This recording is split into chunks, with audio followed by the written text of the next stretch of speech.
이 치료제가 모든 분들에게, 더 많은 분들에게 좋은 반응을 오래 유지를 할 수 있으면 좋을 것 같은데 사실은 내성이 또 오잖아요. 네, 맞습니다. 네, 네. 그래서 안녕하세요 여러분, 고려대학교 구로병원 종양내과 강은주입니다. 오늘은 표적치료에 대해서 이야기해 보려고 합니다.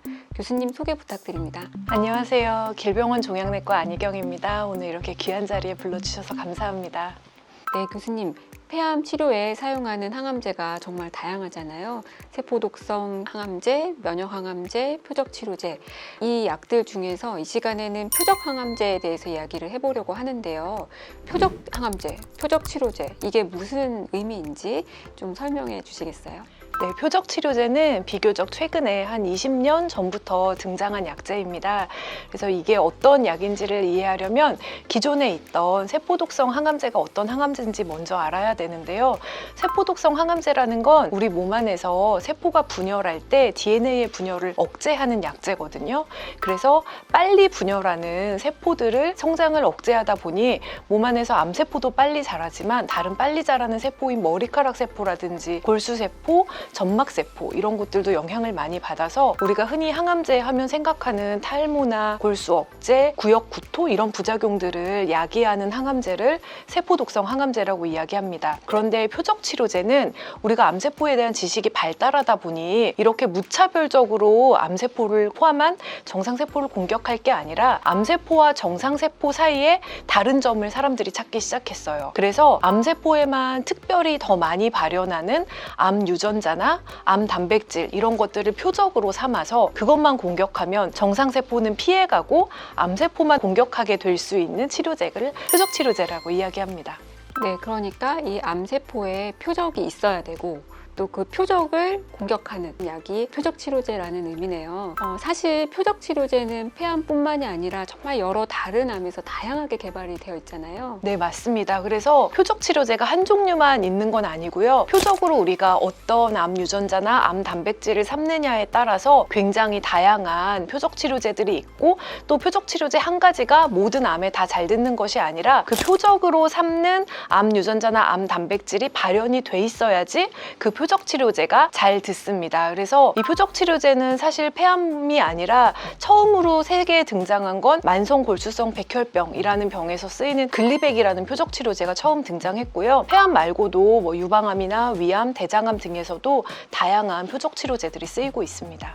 네, 그러면 폐암에서 효과를 보이고 있는 표적 치료제는 어떤 것들이 있을까요? 네, 폐암에서 비소세포 폐암에서 국내에서 허가되어 사용하고 있는 표적 치료제는 크게 4가지 표적이 있는데요. EGFR, ALK, 로스1, 비라프를 각각 표적으로 하는 표적 치료제들이 있습니다. 이 중에서 EGFR 표적 치료제가 가장 먼저 등장했고요. 또 국내에서 비소세포 폐암, 선암으로 진단받으신 분들 중에 30%에서 50%가 이 EGFR 양성 폐암이라 EGFR 치료제의 대상이 되기도 합니다. 그렇지만 또 한 가지 꼭 말씀드릴 부분은 아까도 말씀드렸지만 이런 표적 치료제는 표적이 암세포에 있어야 되기 때문에 이 EGFR이라는 유전자가 양성이어야 EGFR 표적 치료제가 잘 듣는다고 할 수 있겠습니다. 그렇죠. EGFR 유전자 돌연변이가 있어야 잘 듣는 거겠죠. 네. 그런데 문제는 같은 폐암이라도 이런 약이 있는 표적 유전자 변이가 있는 분이 있고 또 없는 분이 있는 건데 그런 거 표적으로 어떻게 찾아내게 되나요? 네, 그래서 이 표적을 찾아내는 방법은 암세포의 조직으로 유전자 검사를 해서 그 유전자 검사 결과로 이 표적이 있는지 없는지 여부를 판단합니다. 그래서 아직까지는 암 조직으로 이 검사를 하는 것이 표준이기 때문에 암 환자분들한테 있어서 조직 검사가 굉장히 중요하고요. 우리가 폐암 진단할 때 조직 검사를 받으시잖아요. 그 조직 검사가 폐암인지 아닌지 진단하는 의미도 있지만 또 폐암으로 진단되면 그 조직으로 유전자 검사를 시행해서 이런 표적 치료제의 표적이 되는 유전자가 있는지를 본다는 의미도 있습니다. 네, 그래서 저희가 이전 편에서 조직 검사에 대해서 영상을 만들었었거든요. 그래서 그거를 또 참고하시면 좋을 것 같고요. 소세포 폐암에서는 표적 치료제가 입증된 게 없고 주로 비소세포 폐암에서 쓰게 되는데요. 말씀하신 것처럼 조직 검사를 통해서 확인을 하는 경우가 많으니까 또 그게 표준이니까 아직은 조직 검사가 꽤 중요하겠어요. 네, 맞습니다. 그런데 이렇게 암 조직을 채취하려면 경피 생검을 하거나 기관지 내시경 초음파를 해서 생검을 해야 되기 때문에 아무래도 이렇게 조직 검사하려면 아프고 또 피도 날 수 있고 조직 검사가 쉽지 않고 또 검사 결과를 보는데 짧게는 3, 4일에서 길게는 일주일, 3, 4주까지 기다려야 하는 불편함도 있거든요. 그래서 이러한 여러 가지 어려움들이 있고 또 어떤 경우에는 우리가 조직 검사를 한다는 건 정말 가는 바늘로 암세포를 찌르는 것이기 때문에 유전자 검사를 하려면 조직이 많아야 되는데 조직 검사를 열심히 했는데 유전자 검사를 할 만큼 조직이 다 나오지 않는 경우도 많습니다. 이런 경우가 고생하신 환자분들한테 말씀드리기가 가장 죄송한 때인 것 같아요. 근데 이렇게 조직 검사가 어렵기 때문에 요즘에는 테크닉이 많이 발달해서 꼭 조직으로 하는 것이 아니라 혈액을 채취해서 혈액 안에 떠다니는 미세한 암 유전자를 채취해서 표적이 되는 유전자가 있는지 보는 검사들이 점점 발달하고 있고요. 다른 유전자까지는 아직 확대되지 않았지만 특히 EGFR 유전자의 경우에는 이 혈액 채취를 해서 EGFR 유전자 변이 양성인지 보는 검사가 비교적 널리 쓰이고 있습니다. 네, 맞습니다. 특히 폐라는 장기에다가 조직 검사할 때 긴 바늘로 정상폐를 지나서 이렇게 종계 생검을 해야 되기 때문에 아무래도 좀 위험이 다른 장기보다 좀 많은 것 같잖아요. 그래서 정말 말씀하신 대로 혈액 검사를 통해서 이렇게 유전자 변이가 잘 검출될 수 있다면 정말 좋을 것 같습니다.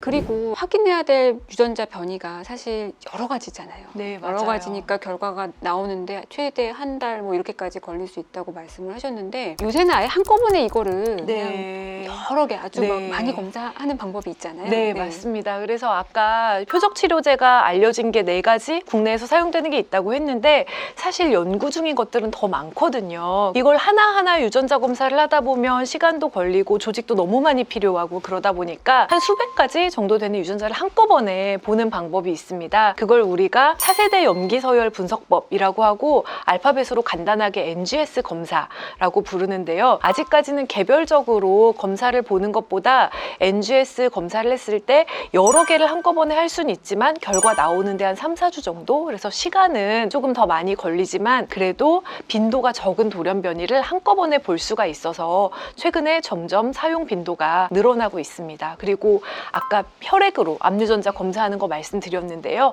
요즘에는 혈액 속에 암유전자를 이용해서 이런 NGS 검사를 하는 방법도 점차 개발되어서 늘어나고 있습니다. 네. 앞으로는 아무래도 이렇게 한꺼번에 많은 유전자를 검출하는 이 검사 기법이 진료 현장에서 더 많이 쓰이게 될 것 같아요. 일단은 폐암 환자분들이 가장 많이 치료받는 표적 치료제인 EGFR 표적 치료제에 대해서 얘기를 좀 해보려고 하는데요. 일단 우리가 쓰고 있는 EGFR 표적 치료제에는 어떤 것들이 있나요? 네, EGFR 표적 치료제는 종류가 굉장히 많은데요. 이게 나온 순서에 따라서 저희가 세대라고 부릅니다. 1세대 EGFR 억제제로는 상품명으로 제가 말씀을 드릴게요. 이레사와 타세바 가장 먼저 개발된 것들이고 2세대는 1세대도 효과가 좋았지만 표적의 범위를 좀 더 넓혀서 효과를 좀 개선시킬 목적으로 나왔습니다. 그래서 현재 쓰이는 거는 지오트립과 비진프로라는 약이 있는데 표적의 범위를 넓히다 보니까 부작용도 조금 더 강한 편입니다. 그리고 이런 1, 2세대의 단점을 더 보완해서 1, 2세대 EGFR 억제제의 내성 유전자를 타겟으로 삼아서 이런 내성 유전자까지 커버하고 정상세포에 있는 EGFR에는 결합을 덜해서 부작용도 줄일 목적으로 개발된 것이 3세대 EGFR 억제제이고요. 3세대 약제에는 타그리소와 또 최근에 국내에서 개발된 렉라자라는 약이 있습니다. 비소세포 폐암으로 진단받으신 분들 중에 아까 말씀드린 것처럼 이런 EGFR 유전자 돌연변이 양성으로 진단받으신 분들 중에서 모든 EGFR 돌연변이가 다 이 표적 치료제가 잘 듣는 건 아니고요.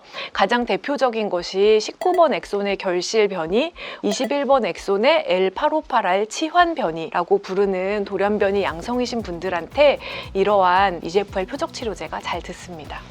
네, 말씀하신 대로 비소세포 폐암 진단을 받고 항암 치료를 해야 되는 단계다라고 이제 병기가 다 판정이 된 후에 암 환자분의 조직에서 유전자 검사를 통해 EGFR 유전자 돌연변이가 발견이 되었다면 이러한 약들을 첫 치료로 사용을 하는 네. 거죠. 그러면 이 약들로 치료를 하게 되면 어느 정도의 치료 효과가 있을까요? 표적 치료제가 나오기 전에 세포독성 항암제가 기존 치료제였다고 말씀드렸잖아요. 그래서 이 약들이 처음 등장하고 기존의 일반 항암제와 비교를 한 임상 결과를 보시면 종양의 크기를 30% 이상 많이 들게 한 경우가 기존 항암제에서 30%였는데 이 EGFR 표적 치료제는 70% 이상, 종양의 크기도 굉장히 많이 줄어들고요. 또 이 치료 효과가 유지되는 기간의 중앙값을 우리가 무진행 생존 기간이라는 좀 어려운 말로 이야기를 하는데요. 이 무진행 생존 기간이 기존 항암제에서 5개월 정도였는데 EGFR 표적 치료제는 10개월 정도로 굉장히 많이 늘렸습니다.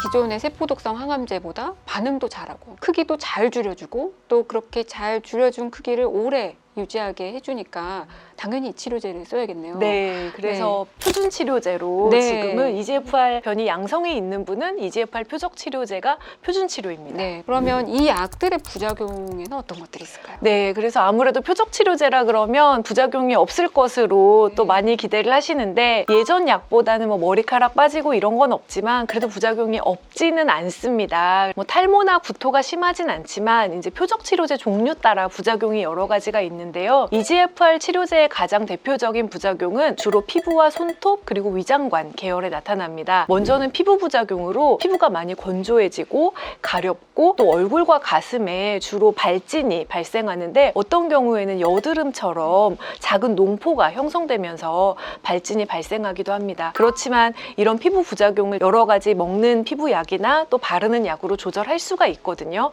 그래서 부작용이 생기더라도 너무 괴로워하면서 참지만 마시고 꼭 담당 선생님과 상의를 드리라고 저희가 말씀을 드리고요. 손톱 주위염이라고 해서 손톱 주변이 많이 까지고 붓는 부작용이 있는데 어떻게 보면 별게 아닌데 우리가 항상 손을 사용하니까 또 많이들 힘들어 하세요. 그리고 위장관 부작용으로는요. 코나 입에 점막이 건조해지면서 코 속이 건조해서 힘들어 하시거나 입안에 구내염이 생기거나 또 어떤 분들은 설사를 하시는 경우도 있습니다. 이렇게 위장관 부작용이 있으면 아무래도 매운 음식을 좀 피하신다든지 이렇게 식습관을 조절하는 것이 도움이 될 수가 있고요. 일상생활 습관으로도 조절이 안 되면 지사제를 드시는 경우도 많이 있고 또 지사제로도 조절이 잘 될 수가 있으므로 여러 가지 부작용이 나타나면 담당 선생님과 꼭 상의하도록 저희가 권해드리고요. 이렇게 여러 가지 치료를 했는데도 부작용이 너무 심하다.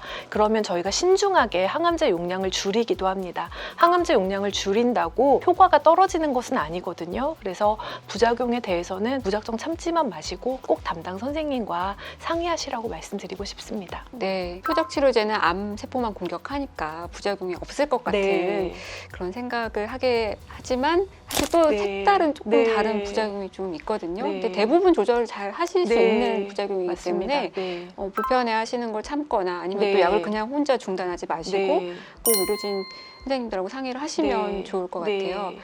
이 치료제가 모든 분들에게 더 많은 분들에게 좋은 반응을 정말 오래 유지를 할 수 있으면 좋을 것 같은데 사실은 내성이 또 오잖아요. 네, 맞습니다. 네, 그래서 저희가 이런 좋은 약이 등장해서 완치를 시키면 너무 좋겠지만 근데 안타깝게도 아직까지 완치가 되지는 않고 아까 말씀드렸던 것처럼 평균 치료 효과가 한 10개월 정도거든요. 1, 2세대 EGFR 치료제를 썼을 때 그리고 그 다음에 내성이 생기면 근데 다행히도 또 이 내성이 생겼을 때 조직 검사를 다시 해보면 50%에서 60% 정도는 또 T790M이라는 내성 유전자가 생겨 있습니다. 내성 유전자 T790M이 양성이면 3세대 EGFR 표적 치료제로 표적 치료제 치료를 이어갈 수가 있고요. 3세대를 쓰면 또 한 10개월 정도 평균 치료 반응이 유지가 됩니다.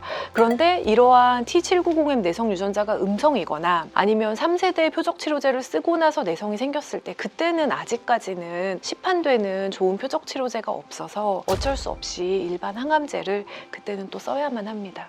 네, 현재까지는 이제 그렇죠. 근데 뭐 정말 많은 연구를 또 하고 있잖아요. 그럼요, 네. T790M 유전자가 안 나온 환자분들한테 또 어떻게 이 상황을 네. 극복할 건지 맞습니다. 네. 정말 약들을 많이 개발을 하고 있으니까 또 점점 시간이 갈수록 다른 말씀을 또 드릴 수 있을 것 같습니다. 네. 아예 초기 환자분들이 수술을 받고 그 이후에 재발을 방지하기 위한 목적으로 표적 치료제를 쓰는 것에 대해서도 연구가 많이 되고 있는데요. 네, 맞습니다. 그래서 강 교수님께서도 아시는 것처럼 좋은 약이 나오면 먼저 병이 심각한 분들한테 연구가 되고 이 약이 효과가 좋으면 점점 초기 단계의 분들한테 이 치료 효과가 쭉 오거든요. 최근에는 1기부터 3기까지 폐암으로 수술을 받은 분들한테 재발 예방을 목적으로 3세대 표적 치료제인 타그리소라는 약제를 쓴 경우에 폐암의 재발을 굉장히 현저하게 늦추었다는 연구 결과가 나와서 국내에서 허가를 받았고요. 아직 급여는 되고 있지는 않지만 그래서 드시는 분들이 실제로 일부 계시는 것으로 알고 있습니다. 그래서 우리가 뭐 앞날을 확실히 예측하기는 어렵지만 이렇게 좋은 연구들이 많이 있어서 앞으로 더 많은 환자분들이 폐암이 완치되는 날이 오지 않을까 생각해 봅니다. 그럼 교수님, 이 약들이 1세대, 2세대, 3세대 이렇게 여러 가지 종류가 있는데 어떤 약을 먼저 쓰게 되나요? 네. 그래서 지금 사실 보험은 1, 2세대 치료제만 처음부터 쓰는 게 보험이 되긴 하는데요. 3세대가 1, 2세대의 여러 단점을 개발한 약이다 보니까 3세대를 처음부터 쓰는 것과 1세대를 쓰는 거를 비교한 연구가 있었습니다. 그래서 3세대를 처음부터 쓴 경우에 1세대나 2세대를 쓰는 거에 비해서 치료의 효과를 유지하는 기간이 평균 10개월에서 19개월 정도로 늘어나기도 했고 또 이 3세대가 부작용이 조금 적은 편이거든요. 그리고 뇌전이에도 효과가 좋아서 그런 장점들이 있기는 합니다. 근데 아직까지 좀 아쉽게도 3세대를 먼저 쓰는 것이 국내에서는 보험이 되지는 않아서 본인 부담으로 사용하고 있습니다. 네, 어떤 약제든 초치료로 다 가능은 하지만 네. 급여에 약간의 차이가 있다는데 네. 이 부분은 또 앞으로 바뀔 수 네, 있겠죠? 그럼요. 급여는 점점 확대되니까 또 조만간 좋은 소식이 있지 않을까 싶습니다. 네. 네, 오늘 안희경 교수님께서 표적 치료제와 EGFR 표적 치료제에 대해서 말씀해 주셨습니다. 오늘 영상이 도움이 되셨다면 대한폐암학회 유튜브 채널 폐암 무엇이든 물어보세요. 구독, 좋아요, 알림 설정 부탁드립니다. 감사합니다.